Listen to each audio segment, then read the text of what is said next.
If God is always communicating, how does the communication actually happen? Is it intuition, coincidence, inspiration, or something deeper? In this segment, Richard shares the practical lessons he's gathered over a lifetime of listening and how ordinary people can begin recognizing God's guidance in everyday life. So Richard, just a recap of what you were telling us in our last segment of these principles that you've discovered, and these principles. Can you start from the beginning and explain a little bit to us what they are? Yeah, I'll preface it by saying that this is what works for me. Since we're all unique individuals with our own relationship with God, how we hear from Him is going to be different. But still, the general patterns are in there. And if they work for you, you'll recognize them. So Yeah. okay. So I made some notes to myself. So just excuse me if I look away to just remind myself. Okay? No worries. Please do so. Okay. The first thing is I talk over things. I'm always talking over things, all the decisions I have to make. Now, I'll give you an example. Not too long ago, I was feeling the need to be with people that had some kind of God-centeredness to it. Because that's really what spiritual fellowship is, what it's all about. That's the idea of what you would call socialized religion, where religions get together physically, in a church, for example. It's people. In a congregation. Congregation. Yeah, it's a spiritual fellowship, brethren. So I felt that need to have that. And so I said, let me go find a church. So I look around and it's like, I don't know if this is going to be for me, because sometimes some Christian doctrines or churches, they're just too heavy, too unreal for me anyway. So I said, I just don't know. So I've been wrestling with this decision, and I'm talking to God. What should I do? I'm trying to get input. Nothing. He said, well, keep going, keep thinking about it. So then I'm walking, I do my morning walk. This is my time when I meditate, not in a sense of talking to God, talk things over. Had a good time, always. So I met my neighbors, and they said, and somehow we got to talking about their church. And then they said, Richard, why don't you come to our church? Bingo. This was not like back in Saddle River, New Jersey. There was no fear. I understood the principle. I've been thinking about it. I've been looking for it. I said, I'm coming. And right away, I said, It's simple as that. It's simple as and clear, and I can relate to that, And sometimes it's there, and it's okay. Yeah, it's even funny, Yeah, it's delightful to see how it works. And sure enough, I went there, and it's been a couple of months. I've really enjoyed my time there. It's the right kind of pastor. He's got a sense of humor, and I think I found a religious home. For the time being, that's going to work out well. So that's one example. Okay. The other thing is I watch my thoughts. That's where stillness comes in. You're always mind mastery. You keep control of your thoughts. So I find I would hear about somebody, some famous person, somebody who's accomplished a lot. Say the Dalai Lama. Okay. And I get the thought, I want to be the Dalai Lama. It was it's just so ridiculous. And so as soon as I get a thought like that, I say, okay, where is this coming from? What's the motivation of the thought? And then I trace it back. I say, that is insecurity. That insecurity wants to be somebody well-known that has all this somebody else, fame and acclaim, because that's the humanist state. It just wants everybody to acclaim them. So I knew that there was. I said, okay, just humility is what I need. So it was a wonderful lesson that I got. That's how it works for me in getting lessons.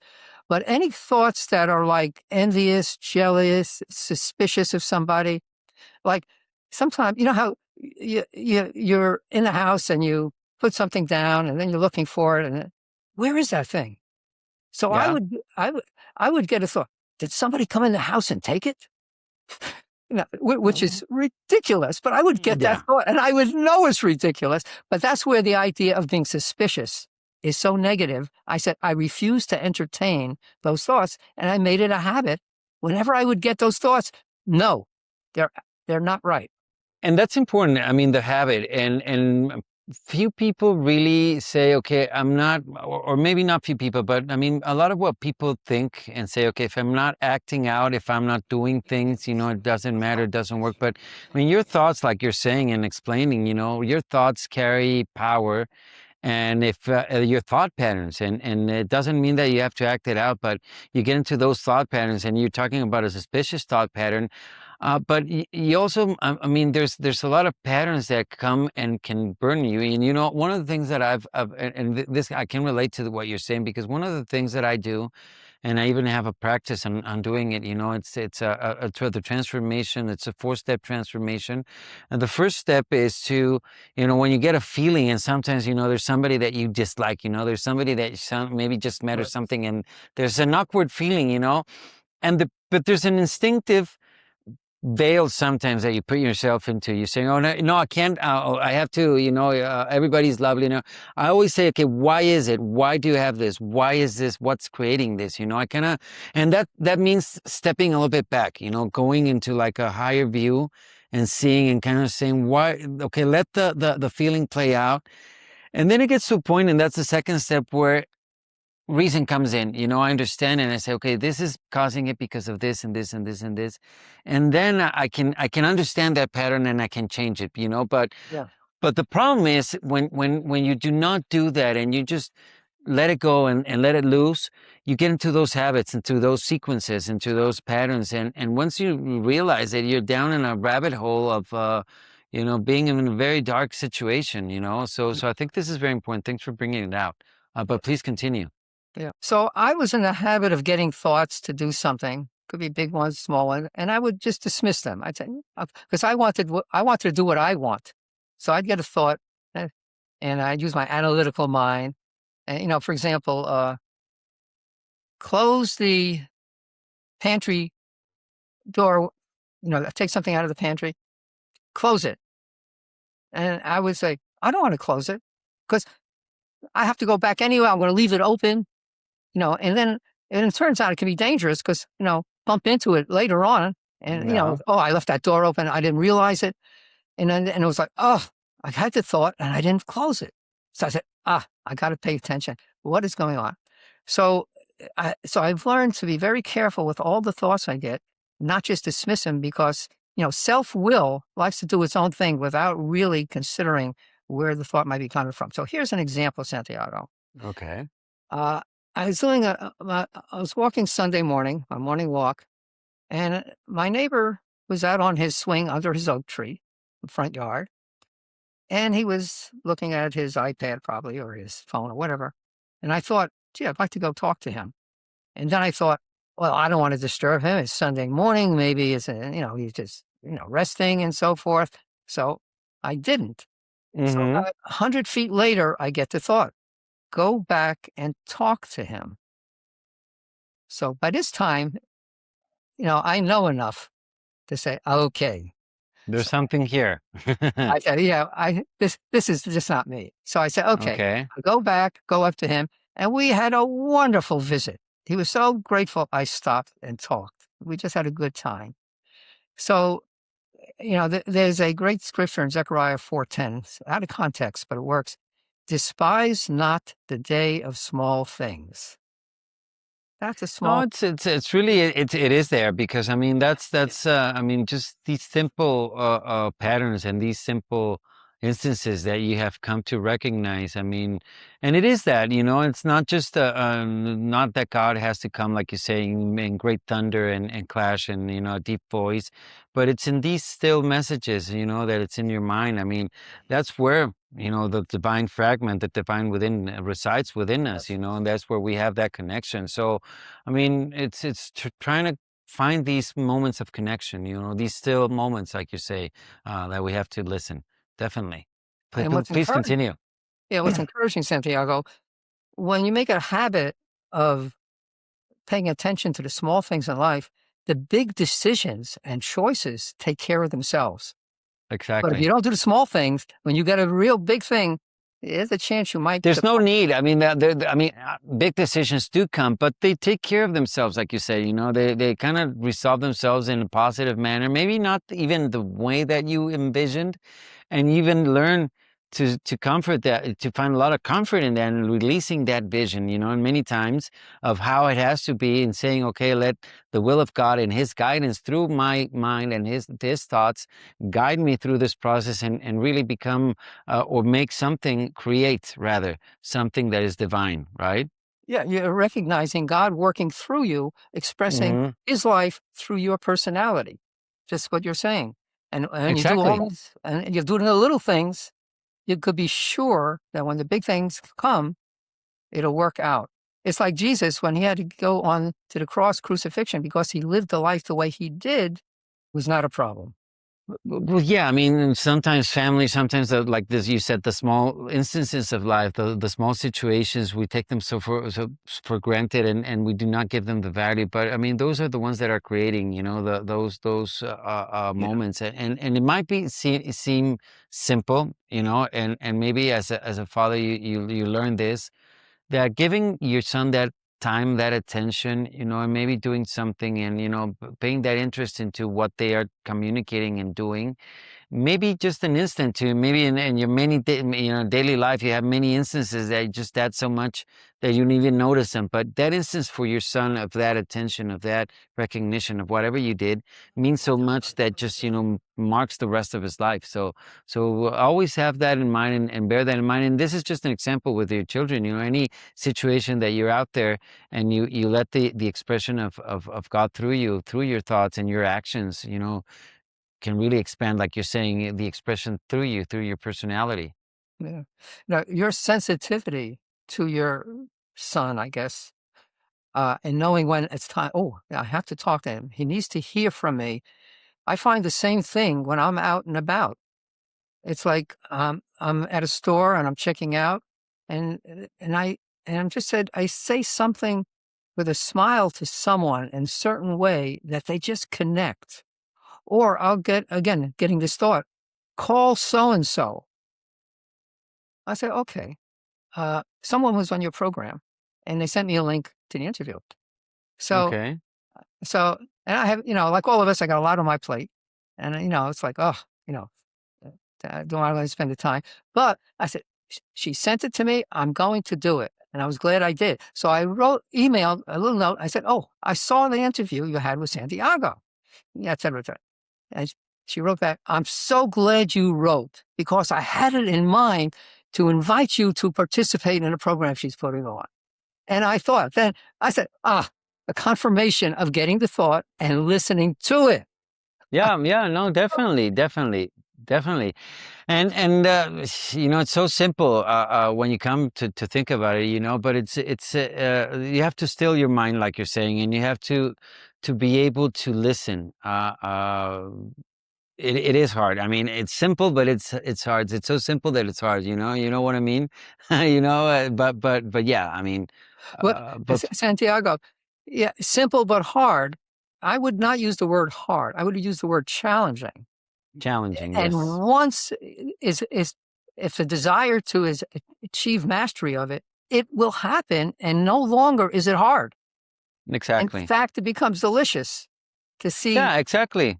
Once you overcome a challenge, and this is everything in life, once everything is just overcoming one small challenge at a time to bigger challenges, and how rewarding, like you say, it is when you really, get to the other side, and have that reward. But awesome. So please tell us how about these principles. I mean, we Oh yeah, delved into this because this was so great about our okay, thoughts. all right, But okay. please, Seek counsel from spiritually minded people. Now, no, my wife and I were married a very long time before she died some years ago, and we talked about everything. We were both spiritually minded, and there was such in the multitude of counsel there is safety. It's written. So, getting together with spiritually minded people to discuss things. Now, I after my wife died, her son was and daughter-in-law were living in Brooklyn. And so I invited them to come down, and because they've been always wanting to get out of Brooklyn. And I said, well, for their sake and for my wife's sake, you know, uh, let me invite them down and have them stay at my house while they get settled here. So that was so unwise because I thought, oh, I could get along with anybody. I thought, and I can. It wasn't a problem getting along with them. But I had no idea inviting strangers into your house that you really don't know is dangerous. And I didn't Okay. talk to anybody about it because subsequent, I spoke to a good friend of mine and she said, "Oh, if you had told me, I would have told you do not do it." And so I learned a wonderful lesson. Some of my naivete Yeah. was blasted out of me, which I needed the lesson, and it worked out. Good. Yes, But exactly. that's an example when, especially serious decisions. So I have a number of people I can go to that I can trust. I know their mind is God-centered. They have wisdom also. It's not just having a relationship with God. People could be very religious and have a relationship with God, which is great. That's the beginning of wisdom. But that doesn't mean they've achieved wisdom. So you have to know who you're dealing with, I agree. I for your agree. friends. Okay. So that's Good. the part. Okay. The other thing, when making important decisions, Eve and I, my wife, we had a 3-day rule that if it's very significant, like when we bought this house we're in. So Hmm. we said, okay. Again, it was a series of circumstances that led up to it. We saw it. We weren't going to buy it. Then we got a call from our neighbor, who happens to be a real estate agent, and he said, if you're interested, we have somebody coming now. And then we got, now that's standard salesmanship, of course, but he was genuine. He wanted us as a neighbor. That's why he was interested. He knew who we Okay. were. Got it. Got it. You felt that genuineness in Yeah, his. yeah. He wanted us as a neighbor. You don't know. All right. Good. Good. So then Good. we went back and said, okay, this is for us. But we waited 3 days and then we made the decision and it worked out fine. You know, and Okay. and uh, and we got this from the lesson of King Rehoboam, ancient king of Israel, who was the son of King Solomon. When he took the throne, and he talked to his advisors and said, "Well, how should we deal with the people?" And they said, "Thus and thus, thus and thus, thus and thus. Have them come and talk to you, and tell them all their grievances and what they're looking for." And he said, "Okay." They came and they said, "This is what we want. We don't like the way it was under your father." And he Yeah. said, "Go away and come back in 3 days, and I will give you my answer." And that was that principle. That's why I say there's a lot of truths in the And Bible. it's good. And it's good because you need your thought process, and you need I mean, if we're talking about how God talks to us and how I mean he's this divine within is really bringing information into us, so we can have a wise decision. Definitely, I didn't know about. I mean, I've heard this story, but I didn't know about the you apply it as a principle. I like it. I always, when I have a hard decision, is okay. There it is. It's planted. And it's actually one of the things that I teach in the mind, the human matrix, and the pattern. It's first you have the solutions, then you have the challenge. I mean, sorry, the goals, the challenges, and the solutions. And it's a three-step sequence. It doesn't mean that it has to be 3 days, but it is presented in three Sure. days. So this is interesting relationship. Yeah. And the But yeah, 3 days, of course, that's just symbolic. You have to be led to how long, but give it some time. That's the point. yes, I You know agree. how it is I agree. sometimes, you'll be preparing something, writing a letter to somebody or whatever. And I know for me, a lot of times I will put it aside and wait for the next day because overnight, our indwelling Yeah. spirit makes a lot of things happen overnight. You know, I know about you, but I know in the middle of the night, I'll get wonderful thoughts. And then I'll say, "Oh, I'm Yeah. so glad I waited and did not send that email." Yeah, definitely, definitely. And you have a hunch and you say, okay, wait, just put it there in drafts and then you can hit it tomorrow. You'll review it and give it a fresh look. Right. Don't be hasty. Yeah, Yeah. exactly. And it's important. Exactly. Don't be hasty. I mean, sometimes we do not consider that things take time. And in this fast-paced world, we do not allow it sometimes. Santiago, that's a great point. This fast-paced world, because Yeah, that's what was driving me. It's like, get yeah, more done, more done. My wife would always yeah. tell me, "Boy, you do the dishes so fast. I can't get over it. You do everything so fast." That's because I was insecure. I wouldn't have enough time in my life to accomplish what I wanted to accomplish. Okay. Fast-paced world. And Yeah, then when I read about Jesus, that he was never hasty. exactly. Yeah, Everything in due time. due time. So, Awesome. okay. Okay, a few more things. Bum, bum. Oh, common sense, logic. Scientific which is consciousness. so scarce today, man, in my opinion. But anyways, go Yeah. ahead. Here's how this works. I remember I'd be trying to figure out something, and it was like, oh, the left hand this and the right hand that, but then you got this hand and that hand, and you down. And it's after a while, it was like, whoa, Got it. hold your horses. This ain't working. And that's what I would do. I would just say, forget about all this heavy duty thinking. What does common sense say? And then the logic, I would say, oh, I was out of my mind to be thinking what I was Yeah, thinking. yeah, You yeah. know, Exactly. that's Exactly. scientific consciousness. Just no defying. Anyway, that's another topic. It's okay. Let's see what else we got here. Good. Here's an example of examining motives. Okay. I was preparing a Facebook post on my Facebook page, and then I said, oh, let me put in a paragraph about one of my books I have written. And then I thought, wait a minute, what has that got to do with the subject? I said, what is my motive for putting in this paragraph Yeah. about this book? Oh, I want to sell books. Actually, I don't really care about selling books, but I want people to be aware of the book. It was marketing. It was marketing. That's what it was. Yeah. I Yeah. said, Okay. Got it. wrong motive. Wrong. It doesn't fit. And I took it Yeah. out. So it was examining, again, thoughts and motives, really Exactly. honest, transparently honest with yourself. Yeah. Okay. Yeah. And I think the last thing would be perception. It's like you hear the Okay. expression, you're in the zone. It's like your thoughts become alive. You're connected.